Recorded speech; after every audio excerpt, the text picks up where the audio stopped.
नमस्कार दोस्तों, मैं हूं आपका दोस्त दिनेश। आप देख रहे हैं डीपी हिंदी क्लासेस। और आज का जो विषय है वह है हिंदी कक्षा 12 का मॉडल पेपर। और इसका जो समय है वह 3 घंटा 15 मिनट है। और हम इसे देखो जल्दी हल करने का प्रयास करते हैं। तो आइए देखते हैं। पहला प्रश्न है का। और 100 अजान 100 जान के लेखक कौन है? 100 अजान 100 जान के लेखक, तो 100 अजान 100 जान के लेखक बाल कृष्ण भट्ट हैं। इसका सही आंसर है चौथा वाला। दूसरा प्रश्न है खा। राष्ट्र का स्वरूप निबंध के लेखक हैं। तो राष्ट्र का स्वरूप निबंध के लेखक हैं वासुदेव शरण अग्रवाल। पहला उत्तर हमारा सही है इसका। गा। प्रश्न संख्या गा। ध्रुव यात्रा कहानी के लेखक हैं। तो ध्रुव यात्रा कहानी के लेखक हैं, तो ध्रुव यात्रा कहानी के लेखक जैनेन्द्र कुमार जी हैं। उत्तर हमारा चौथा सही है। नेक्स्ट है विद्या निवास मित्र कर दिया है, यहाँ पर मिश्र होना चाहिए। विद्या निवास मिश्र निबंधकार के लेखक हैं। तो विद्या निवास मित्र निबंधकार हैं। तो ये पहला वाला सही है। ललित निबंध, ये ललित निबंधकार थे। जो भी निबंध लिखते थे वो ललित लिखते थे। अगला प्रश्न है हमारा यहाँ वाला। भाषा और आधुनिकता निबंध के लेखक हैं। तो भाषा और आधुनिकता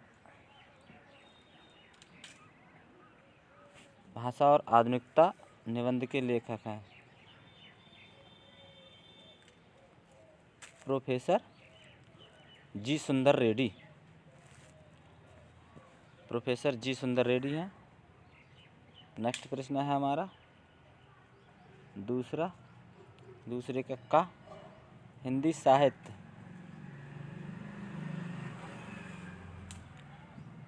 हाँ, एक छूट गया हमारा गा वाला। ध्रुव यात्रा कहानी के लेखक हैं। ध्रुव यात्रा कहानी के लेखक हैं। तो ध्रुव यात्रा कहानी के लेखक है जैनेन्द्र कुमार जी हैं। अगला प्रश्न है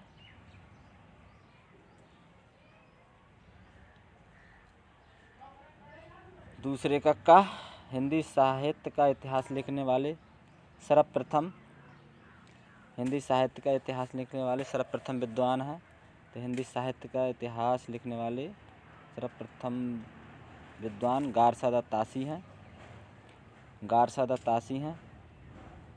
सही उत्तर है हमारा गारसादा तासी। खा है इसका। मलिक मोहम्मद जायसी को किस धारा का कवि माना गया है?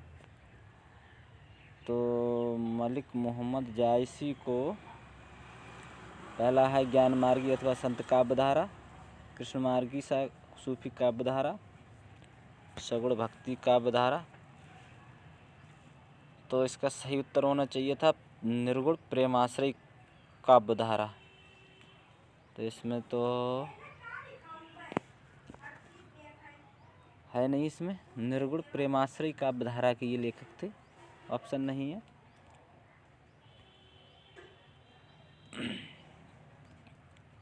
तो इसका सूफी काव्य धारा हो सकता है ये वाला। अगला देखेंगे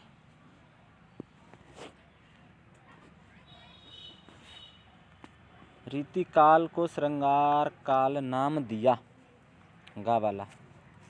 तो रीति काल को श्रृंगार काल नाम दिया था विश्वनाथ प्रसाद मिश्र ने। ऑप्शन हमारा तीसरा सही है इसका। विश्वनाथ प्रसाद मिश्र ने रीतिकाल को श्रृंगार काल नाम दिया था। अगला प्रश्न है हमारा घा लहर के रचनाकार हैं। तो लहर के रचनाकार हैं, सभी को पता है, जयशंकर प्रसाद जी हैं। लहर के रचनाकार हैं, तो लहर है, झरना है, आंसू है, तो इसके लेखक जयशंकर प्रसाद जी हैं।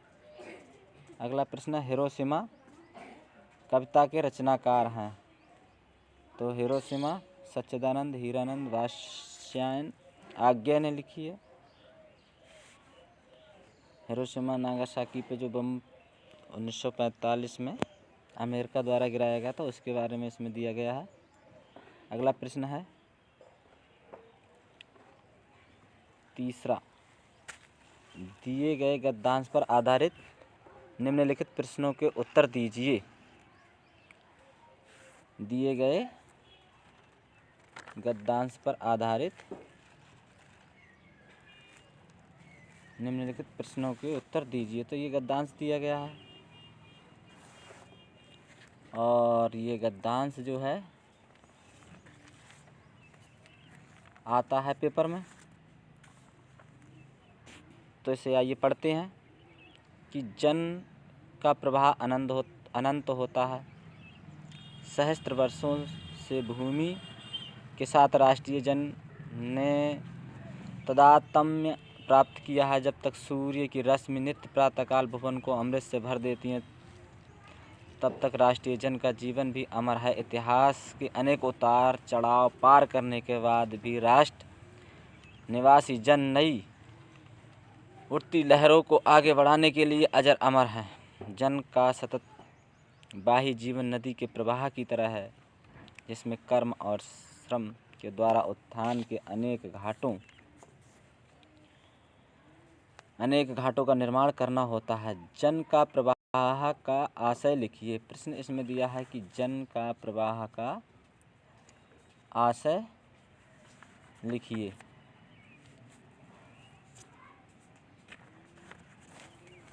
तो इसमें पहले तो हमें ये पता लगाना होता है कि कौन से पाठ से दिया गया है।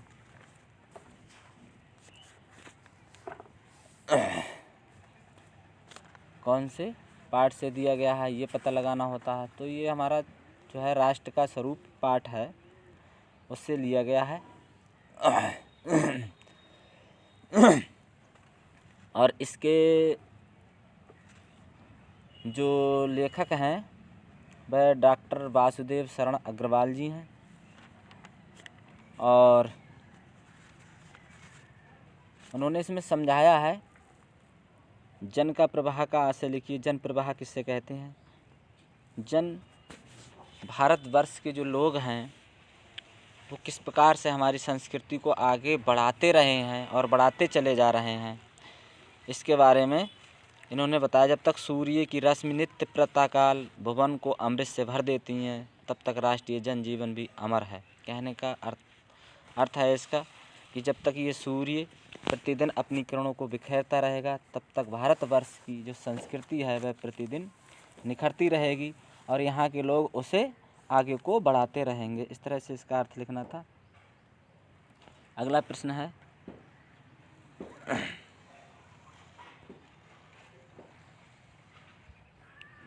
चौथा, दिए गए पद्यांश पर आधारित प्रश्नों के उत्तर दीजिए।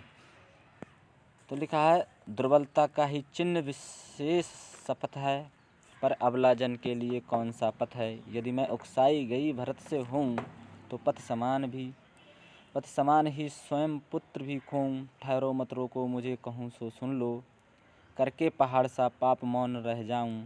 राई भर भी अनुताप न करने पाऊं।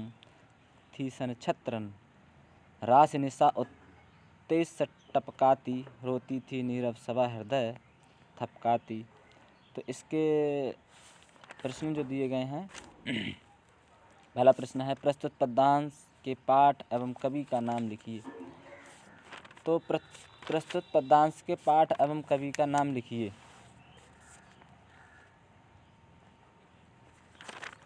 तो इसमें जो दिया गया है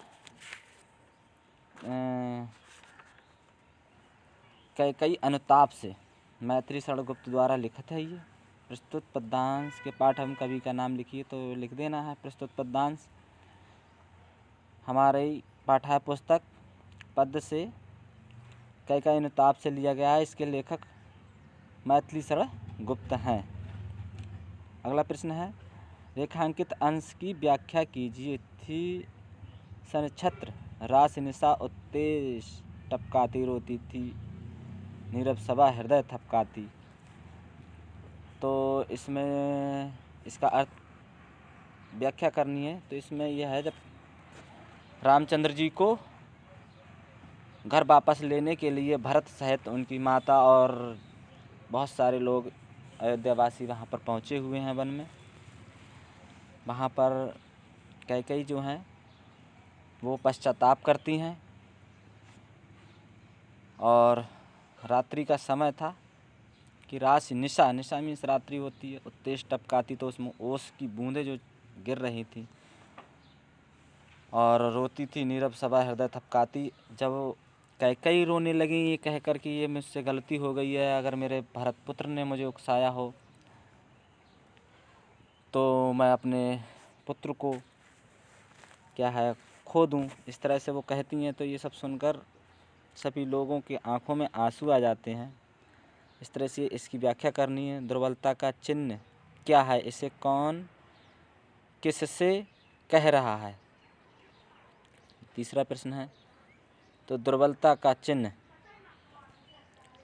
तो दुर्बलता का ही चिन्ह विशेष शपथ है, पर अबला जन के लिए कौन सा पथ है। दुर्बलता, कोई व्यक्ति अपने आप को कमज़ोर महसूस कर ले तो एक प्रकार से वो शपथ मान ली जाती है, कसम सी मान ली जाती है।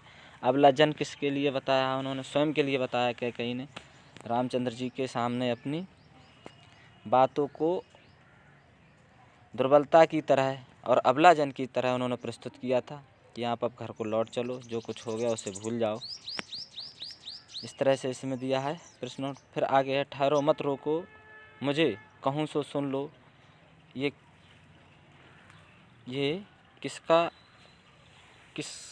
किसके प्रति है। तो कैकेयी कहती हैं और रामचंद्र जी से कहती हैं कि ठहरो, क्या है, मुझे जो भी कहना है उसे कह लेने दो। रामचंद्र जी एक बार उन्हें रोकने का प्रयास करते हैं, माता तुम ऐसा क्यों कहती हो। तो ये शब्द कैकेयी के द्वारा कहे हुए हैं। नीरव सभा की क्या स्थिति थी। नीरव सभा एकदम कैकेयी की उस समय की बातें सुनकर बिल्कुल क्षुब्ध सी हो गई थी, क्योंकि इससे पहले कैकेयी ने ही रामचंद्र जी को वन भेजा था और अब वही वापस जाने की बात कहती है। ये उस सभा के समझ में नहीं आ रहा था। अगला प्रश्न है कि अथवा में ये वो वाला करें या फिर ये करें, दुख की पिछली रजनी बीच विकसता सुख का नवल प्रभात, एक पर्दा ये झीना नील छिपाए है जिसमें सुखगात, जिसे तुम समझे हो अब साप जगत की ज्वालाओं का मूल, इसका वह रहस्य वरदान कभी मत जाओ इसको भूल। इस पद्यांश का या तो उसकी व्याख्या करनी है या इसकी करिए। प्रस्तुत पद्यांश पाठ एवं कवि के नाम लिखिए। तो ये जो दिया गया है जयशंकर प्रसाद द्वारा ये लिखित है और श्रद्धा मनु पाठ से ये लिया गया है। तो आप लिख सकते हैं कि प्रस्तुत पद्यांश हमारी पाठ्य पुस्तक काव्य के श्रद्धा मनु पाठ से लिया गया और इसके लेखक जयशंकर प्रसाद जी। तो या तो उसका या तो फिर इसका आपको इसमें से एक की व्याख्या करनी होती है। और सारे प्रश्न उसी तरह से हैं कि रेखांकित की व्याख्या कीजिए, नवलगत शब्दों के अर्थ लिखिए, यहाँ तुम किसके लिए प्रयुक्त हैं और वह किसको क्या समझे बैठा है, ये किसका कैसा वरदान है। तो इसे सही से समझिए। थोड़ा मैं इसका अर्थ बता देता हूँ और सारे प्रश्नों के उत्तर स्वयं ही दे सकते हो फिर।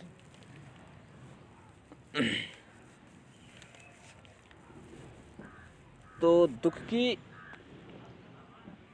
क्या है, दुख की पिछली रजनी बीत बिकसता, सुख का नवल प्रभात, एक पर्दा ये झीना नील, छिपाए है जिसमें सुख गात, जिसे तुम समझे हो अब साफ जगत की ज्वालाओं का मूल, इसका वह रहस्य वरदान कभी मत जाओ इसको भूल। तो जिस दुख को तुम साफ समझते हो, ये समझते हो कि ये संसार की पीड़ा का कारण है, वह ईश्वर की रहस्यमय वरदान है, क्योंकि यही पीड़ा मनुष्य को सुख प्राप्ति के लिए प्रेरित करती है, इसे तुम कभी ना भूलना। तो ये उस समय की बात है जब प्रलय हो जाती है, तो वहाँ पर केवल श्रद्धा और मनु ही शेष रह जाते हैं। तो एक दूसरे को देखकर जब एक दूसरे से बातें करते हैं,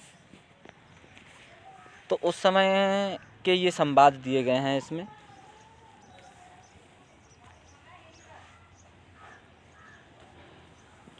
तो इसमें दिया है इन पंक्तियों में, श्रद्धा मनु के हताश मन को प्रेरणा दे रही है, और दुख की पिछली रजनी की बीच विकसता सुख का नवल प्रभात। इस पंक्ति का भाव ये है कि दुख की पिछली रजनी काली रात जो थी, रात के बीच ही सुख का नया सवेरा विकसित होता है। कहने का मतलब है जब दुख की रातें होती हैं तो हर रात के बाद सवेरा ही होता है, ये इसमें समझाया गया है।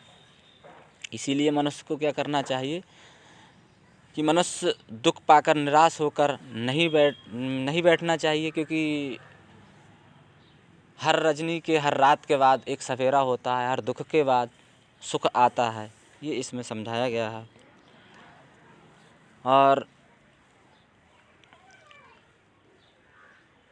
और यहाँ पर कवि ने दुख की तुलना रात से की है, और कवि के अनुसार झीने पर्दे में जो सुख सशरीर छिपा हुआ है, और सुखगात में क्या है, सुखगात तो रूपक अलंकार है, इसमें अलंकार भी पूछ लिए जाते हैं। तो इस तरह से इसमें इसका आंसर देना था आपको। अगला प्रश्न है 5वां, निम्नलिखित में से किसी एक लेखक का साहित्यिक परिचय देते हुए इनकी कृतियों का उल्लेख कीजिए। तो ये आपको जीवन परिचय याद करने पड़ेंगे। प्रोफेसर जी सुंदर रेड्डी हैं, APJ अब्दुल कलाम हैं, हजारी प्रसाद द्विवेदी हैं। इनमें से एक का जीवन परिचय आपको लिखना है। ये तो आपके गद्य में से दिए गए हैं, और ये कवि दिए गए हैं, ये पद्य में से दिए गए हैं। एक हैं क्या बोलते हैं, जयशंकर प्रसाद, महादेवी वर्मा, रामधारी सिंह दिनकर। बहुत ही प्रसिद्ध लेखक हैं और अच्छे हैं। इनको याद 3 कम से कम जीवन परिचय प्रत्येक गद्य और पद्य में से याद होने चाहिए प्रत्येक को। और आचार्य हजारी प्रसाद द्विवेदी तो वेरी इम्पोर्टेंट है, अक्सर परीक्षाओं में हर वर्ष पूछे ही जाते हैं, और इनका जीवन परिचय सभी को याद होना चाहिए। लिखने का तरीका वही है कि हिंदी के श्रेष्ठ निबंधकार, उपन्यासकार, आलोचक, भारतीय संस्कृति के योगीन व्याख्याता आचार्य हजारी प्रसाद द्विवेदी का जन्म 1907 ईस्वी में हुआ था, जो कि बलिया ज़िले के रहने वाले थे। बलिया ज़िले के दुबे छपरा नामक ग्राम में इनका जन्म हुआ था, और इनके पिता का नाम अनमोल द्विवेदी था, माता का नाम ज्योतिकली देवी था। ये सब इसमें लिखना है। और इनकी जो शिक्षा हुई थी उसके बारे में थोड़ा सा है। इन्होंने संस्कृत भाषाओं का गहन अध्ययन किया था, हिंदी का भी गहन अध्ययन किया था। शांति निकेतन, काशी हिंदू विश्वविद्यालय एवं पंजाब विश्वविद्यालय जैसी संस्थाओं में ये हिंदी विभाग के अध्यक्ष रहे हैं। ये सारी बातें पद्म भूषण की उपाधि से इन्हें विभूषित किया गया था करीब 1957 ईस्वी में। ये उत्तर प्रदेश सरकार की हिंदी ग्रंथ अकादमी के अध्यक्ष भी रहे थे। सेवानिवृत्त होने के पश्चात ही निरंतर साहित्य सेवा में भी जुटे रहे थे। 19 मई सन 1979 ईस्वी को ये महान साहित्यकार जो थे रोग के कारण चिर निद्रा में सो गए। इस तरह से इनका लिखना है कि निबंधकार के रूप में इनका कैसा योगदान रहा। तो आचार्य द्विवेदी निबंधों में जहाँ साहित्य और संस्कृति की अखंडता धारा प्रवाहित है, तो वहीं नित्य प्रति जीवन की विविध गतिविधियों, क्रियाकलापों, व्यवहारों, अनुभूतियों आदि का भी चित्रण इन्होंने बड़ी सजीवता के साथ किया है, बड़ा मार्मिक किया है। आलोचक भी रहे हैं, उपन्यासकार भी रहे हैं। इन्होंने बाणभट्ट की आत्मकथा नामक उपन्यास लिखा है, बड़ा प्रसिद्ध है। चारुचंद्र लेखा भी लिखा है, पुनर्नवा भी लिखा है। नामदास का पोथा ललित निबंधकार के रूप में ये प्रसिद्ध रहे हैं। अन्य कृतियाँ इनकी हैं, अशोक के फूल हैं निबंध, बड़ा ही अच्छा निबंध है। कुटुज है, आलोचना है इनकी कालिदास की, लालित्य योजना, कबीर, सूर साहित्य, इतिहास भी लिखे, हिंदी साहित्य की भूमिका, हिंदी साहित्य का आदिकाल, हिंदी साहित्य, इन्होंने इतिहास भी लिखे। इस तरह से इनका लिख देना है। आगे निम्नलिखित में से किसी एक कवि का परिचय देते हुए उनकी कृतियों का उल्लेख कीजिए। तो इसमें जयशंकर प्रसाद, महादेव वर्मा, रामधारी सिंह दिनकर तीनों ही बड़े महत्वपूर्ण लेखक हैं, और इनमें से भी किसी एक का जीवन परिचय आपको लिखना है। आगे देखते हैं इसे। बहादुर अथवा पंचलाट कहानी का सारांश लिखिए। बहादुर अथवा पंचलाट कहानी का सारांश लिखिए, अथवा ध्रुव अथवा पंचलाट कहानी का सारांश लिखिए। तो पंचलाट कहानी का सारांश क्या लिखना है इसमें? इस तरह से आपको लिखना है कि पंचलाट कहानी जो है वो ग्रामीणों की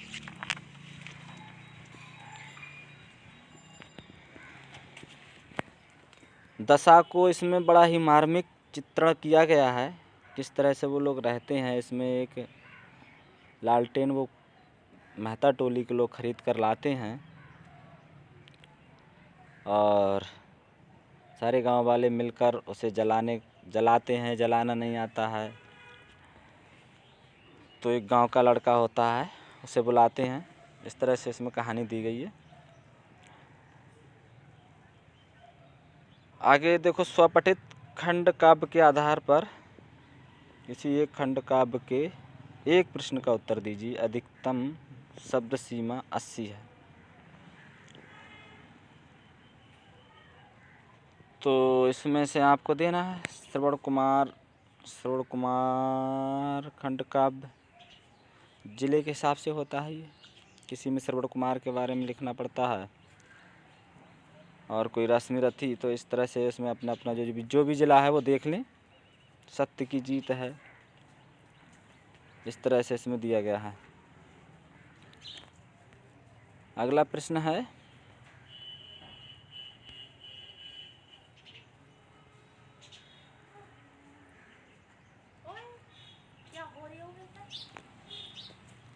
अगला प्रश्न है कि दिए गए गद्यांश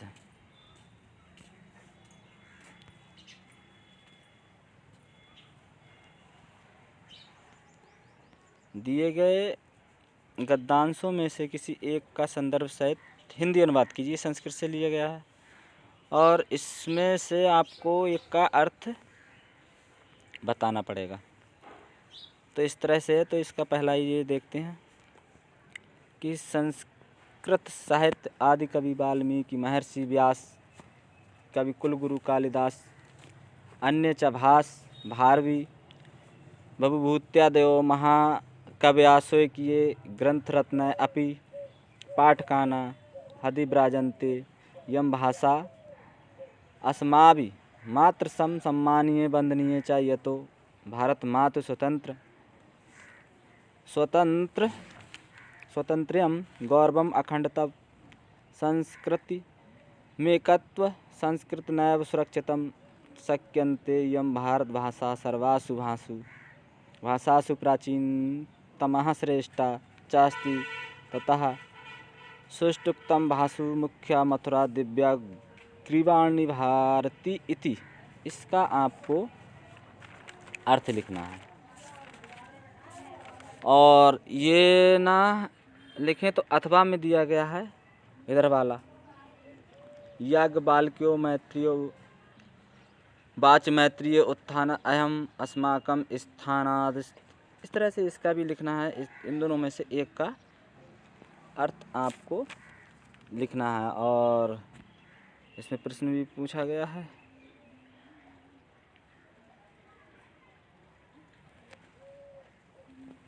हाँ, कह रहा है कि निम्नलिखित दिए गए संस्कृत गद्यांशों में से किसी एक का संदर्भ सहित हिंदी अनुवाद कीजिए।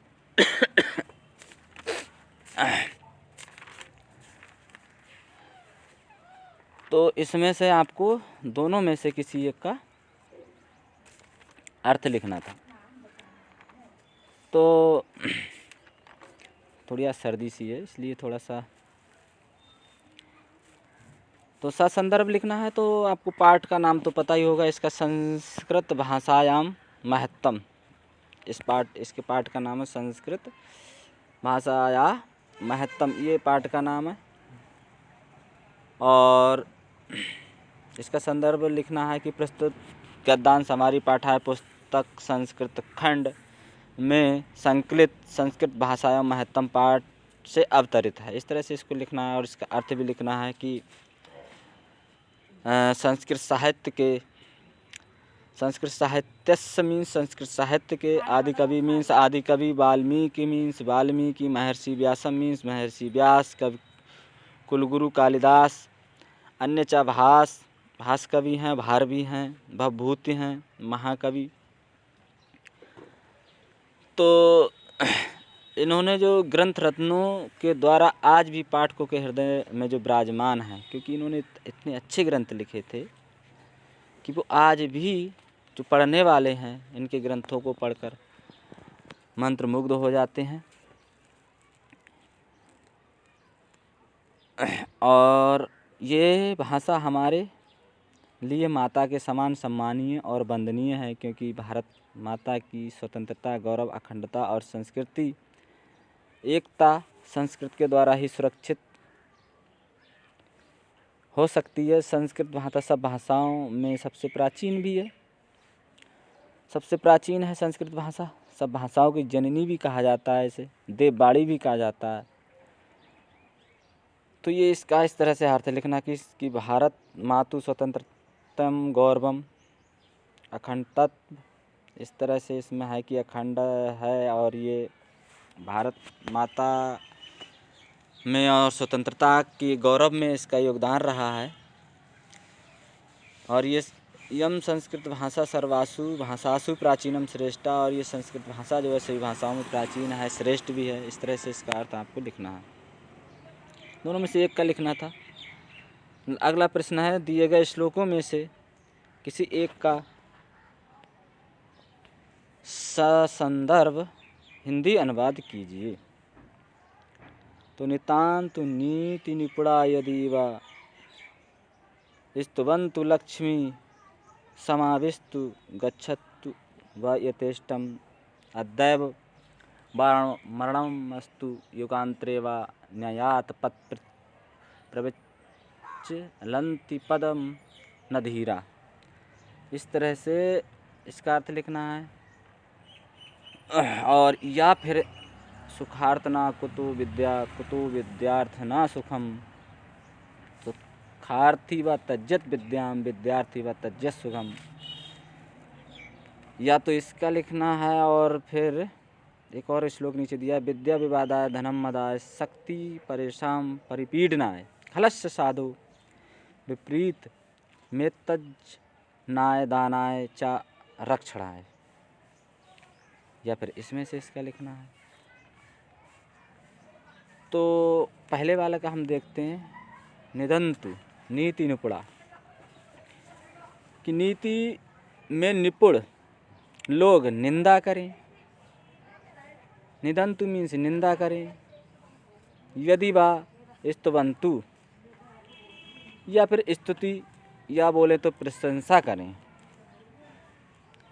प्रशंसा करें। लक्ष्मी आए कि लक्ष्मी समाविष्टु, लक्ष्मी आए, गच्छन्तु या जाए, लक्ष्मी आए या लक्ष्मी जाए। फिर कह रहे हैं अदैव वा मरण मस्तु युगांतरे वा, कह रहे हैं या फिर मृत्यु आज ही हो जाए, अदंत अदैव वा मरणन्तु कि आज ही चाहे मर जाएं, या युगो युगांतरे वा चाहे युग के बाद मरे, युगों के बाद मरे। धैर्यशाली पुरुष कभी न्याय से विचलित नहीं होते हैं। प्रविचलन्ति पदम न धीरा कि अपने पद से, अपनी बात से कभी भी विचलित नहीं होते हैं। इस तरह से इसका अर्थ लिखना था। प्र सुखार्थना कुतो विद्या, कुतो विद्यार्थना सुखम। तो ये बड़ा ही अच्छा है, सभी विद्यार्थियों के लिए भी अच्छा है कि सुखार्थना कुतो विद्या, सुख चाहने वाले को या सुख चाहने वाले व्यक्ति को कह सकते हैं विद्या कहाँ। विद्यार्थनम कुतो विद्यार्थनम सुखम, विद्या प्राप्त करने वाले को सुख कहाँ। फिर आगे सुखी व तज्जित, हाँ, और सुख की इच्छा करने वाले को विद्या कहाँ। सुखार्थी तज्जित विद्याम, जो सुख चाहे वो विद्या को तज दे। विद्यार्थी व तज्जित सुखम, और जो विद्यार्थी है, जो विद्या को चाहने वाला है, वो सुख को त्याग दे। कहने का अर्थ है अगर आप सुख चाहते हैं तो विद्या नहीं मिलेगी, और विद्या चाहते हैं तो सुख नहीं मिलेगा। बड़ा ही अच्छा है, बिल्कुल सही बात है भाई। आप सोते रहोगे, अभी नींद पूरी करोगे, आराम चाहोगे, तो वहाँ पर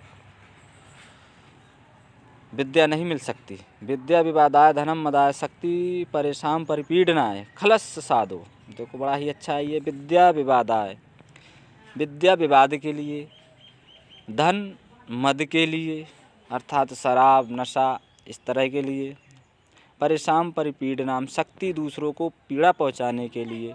ये किसका काम है? खलस का काम है, अर्थात दुर्जन व्यक्ति का काम है कि विद्या का उपयोग दूसरों के विवाद के लिए प्रयोग करता है, धन का प्रयोग नशा दारू के लिए करता है, और शक्ति का प्रयोग दूसरों को दुख पहुंचाने के लिए करता है। ये दुर्जन व्यक्ति का काम है। इसके विपरीत ही साधु व्यक्ति का काम है विपरीत में मज्जनाय दानाय च रक्षणाय। इसके विपरीत उसका काम क्या है कि विद्या जो है, कि विद्या का जो प्रयोग है वो ज्ञान के लिए करता है, और धन का प्रयोग दूसरों को दान के लिए करता है, और शक्ति का प्रयोग दूसरों की रक्षा के लिए किया। दानाय च रक्षणाय, दूसरों की रक्षा के लिए करता है। इस तरह से इसका अर्थ लिखना था। लगभग अगला है 10वां प्रश्न। निम्नलिखित शब्दों के संधि विच्छेद के सही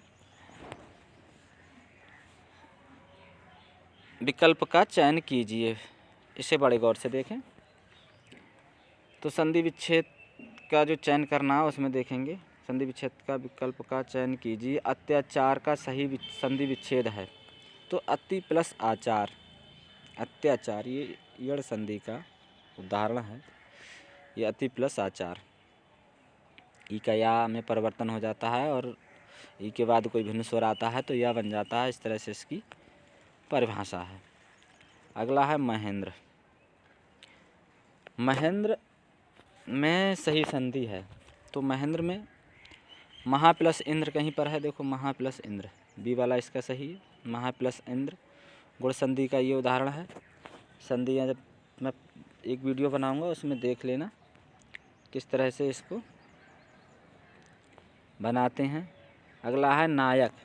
तीसरा है इसका नायक का सही संधि विच्छेद है। तो नायक का सही संधि विच्छेद, नायक शब्द जो है वो अयादि संधि से ये लिया गया है और नय प्लस अक इसका ए वाला सही है। नय प्लस अक, यानी कि अ के बाद कोई भिन्न स्वर, तो इसमें आय में परिवर्तन हो जाता है अय का, तो यहाँ पर नायक बना है नय प्लस अक। तो ये 10वां था। आगे और भी यहाँ देखते हैं इसमें क्या है। दिए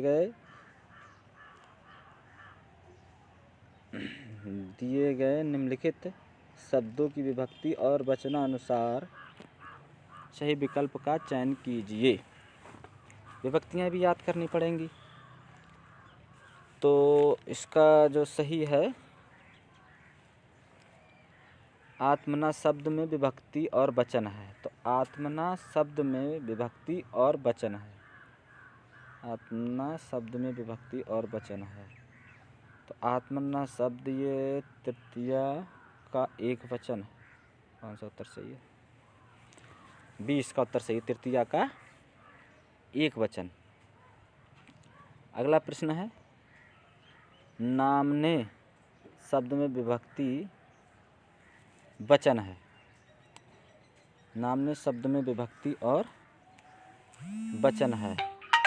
तो नामने शब्द में विभक्ति और वचन है। नामने शब्द में विभक्ति और वचन है। तो बड़ा ही ये इसका चतुर्थी का एक वचन होगा। इसमें है कहीं पर चतुर्थी का एक वचन, बी वाला ये वाला भी सही है। अगला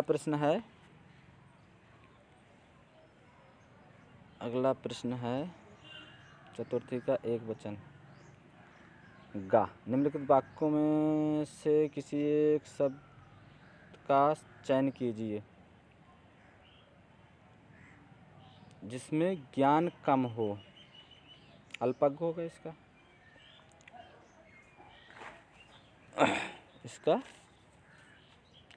अल्पज्ञ होगा।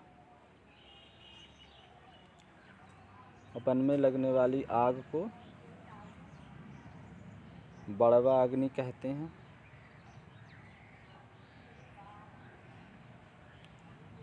निम्नलिखित में से किन्हीं दो वाक्यों को शुद्ध करके लिखिए। इसमें शुद्ध आपको लिखना पड़ेगा। तो इसका है, निम्नलिखित में से शुद्ध वाक्य को शुद्ध करके लिखिए। कृष्ण और राधा का नृत्य कर रहा है। तो इसका है राधा कृष्ण नृत्य कर रहे हैं। इस तरह से बनेगा इसका। सूर्य पूरब में निकलता था, सूर्य पूरब से निकलता है। मैं इस तरह से बनेगा। मैं कलम के साथ लिखता हूँ, मैं कलम से लिखता हूँ। इस तरह से बनेगा इसका। पुत्री पराया धन होता है, पुत्री पराया धन होती है। इस तरह से इसका बनेगा। अगला 12वां प्रश्न है कि श्रृंगार रस एवं वीर रस का स्थायी भाव बताते हुए उसकी परिभाषा लिखिए। श्रृंगार रस वीर रस का स्थायी भाव। तो श्रृंगार रस परिभाषा सहित इसको लिखना है। तो रस जो हैं वो मूलतः 9 होते हैं, 2 और बढ़ा दिए गए हैं। भक्ति और वात्सल्य, कुल मिलाकर 11 रस हैं। तो श्रृंगार रस की परिभाषा होती है कि भाई नायक और नायिका के मन में जो संस्कार रूप में स्थित रति प्रेम जब रस की अवस्था में पहुंच जाए तो उसे श्रृंगार रस कहते हैं। इस तरह से इसकी परिभाषा होती है। 2 इसके भेद होते हैं, संयोग श्रृंगार और वियोग श्रृंगार। संयोग में नायक और नायिका की पारस्परिक संयोग पारस्परिक या फिर बोलें कि मिलना, उसे संयोग श्रृंगार कहेंगे। वियोग श्रृंगार में बिछड़ना। इस तरह से इसकी परिभाषा होती है। उदाहरण बहुत सारे हैं।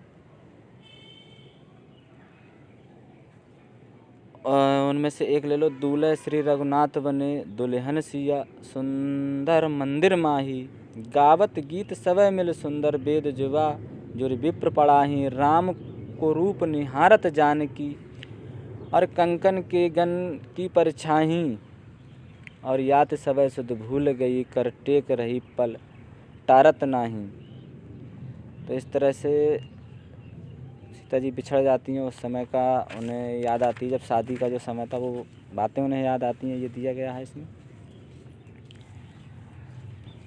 नहीं इसमें मिलना है, उसमें दिया गया है कि जब वो सीता जी ने श्री रामचंद्र जी को देखा कि दूल्हे श्री रघुनाथ बने ये सुंदर मंदिर माही, तो जब मंदिर में देखा था सीता जी ने किसे, रघुनाथ जी को अर्थात रामचंद्र जी को, तो वो कह रही थी कि जब भी बने दूल्हा जो बने तो यही बने और दूसरा कोई ना बने। तो इसमें संयोग श्रृंगार है।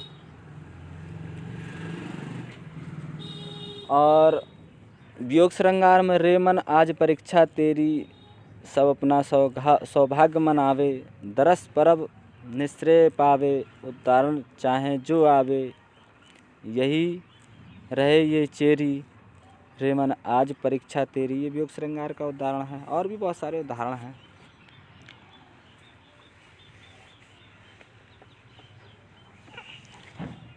इसके आग और चाहे वीर रस का कोई एक उदाहरण ले लें। वीर रस की परिभाषा इन दोनों में से एक, यमक अथवा रूपक अलंकार की परिभाषा। तो कनक यमक की परिभाषा है जहाँ शब्द की आवृत्ति हो और उनके अर्थ अलग हो, यमक अलंकार होता है। इस तरह से इसकी परिभाषा है। कनक कनकते सौगुने मानक मादकता अधिकाय, जो खाए बौराए जग जो पाए बौराए। इस तरह से इसका उदाहरण भी है। दोहा, दोहा छंद अथवा सोरठा। तो दोहा छंद इसके 4 चरण होते हैं। इस तरह से इसकी परिभाषा है, 4 चरण होते हैं और पहले और तीसरे में 13-13 मात्राएं, दूसरे और चौथे में 11-11 मात्राएं होती हैं। ये दोहा की परिभाषा है। कबीरा खड़ा बाजार में मांगे सबकी खैर, ना काहू से दोस्ती ना काहू से वैरी, उदाहरण है इसके। सोरठा दोहा का उल्टा होता है। इसके पहले और तीसरे चरण में 11-11 मात्राएं, दूसरे और चौथे चरण में 13-13 मात्राएं होती हैं। नील सरोरुह श्याम तरुण अरुण बारिज नयन, करऊ सो मम उर्धाम सदा क्षीर सागर शयन। इस तरह से इसका ये उदाहरण है। अगला प्रश्न है 13वां, अपने क्षेत्र में प्रदूषण से उत्पन्न स्थिति का वर्णन करते हुए नगरपालिका अध्यक्ष को एक पत्र लिखिए। पत्र लिखना होता है। पत्र लेखन को कभी एक वीडियो में बताएंगे किस तरह से लिखा जाता है। पत्र लेखन और निबंध लेखन, नीचे निबंध दिया गया है। इस तरह से ये पेपर है और इसमें निबंध में जो दिया, मेरा प्रिय कवि, ये बहुत ही प्रसिद्ध, मतलब अधिकांश ही परीक्षा में आता है। मेरा प्रिय कवि, एक प्रसिद्ध कवि के ऊपर इसमें लिखना होता है और उसके बारे में सारी जानकारी देनी होती है। भाषा आधुनिक शिक्षा प्रणाली के गुण दोष, ये भी सही है। वर्तमान समाज में नारी की स्थिति, ये भी सही है। और मेरा प्रिय कवि और अनियंत्रित भ्रष्टाचार, कारण और निवारण, ये बड़े अच्छे ये निबंध हैं, इन्हें देख के जाइएगा। और वीडियो देखने के लिए धन्यवाद। अगले में वीडियो बनाता रहूँगा, आप देखते रहिए। तब तक के लिए धन्यवाद।